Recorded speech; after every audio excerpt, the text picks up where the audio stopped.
unutursun, unutursun. Zaten kalmışam yalnız. Sen de bir gün unutursun. Sen de bir gün unutursun. Şu dağların havasına çekip gitsem yaylasına, kuşlar döndü yuvasına. Sen de bir gün unutursun.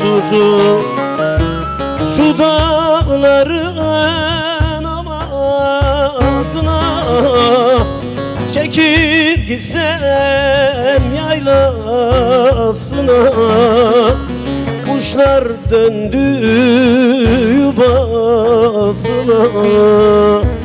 Sen de bir gün unutursun.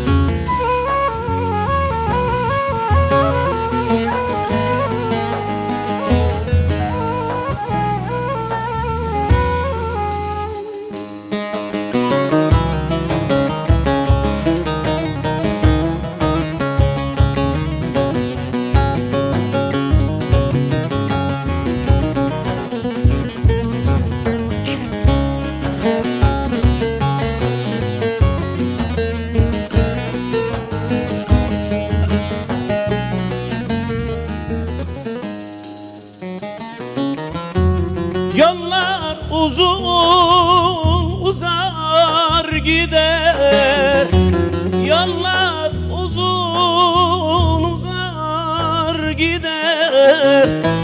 Deli gönül feryat eder, geçer ömür geçer gider. Sen de bir gün unutursun. Sen de bir gün unutursun. Bu hasretlik yasa döndü. Yaz baharım kışa döndü. Geçti ömür boşa döndü. Sen de bir gün unutursun. Bu hasretlik yasa döndü. Yaz baharım kışa döndü. Geçti ömrüm boşa döndü. Sen de bir gün unut.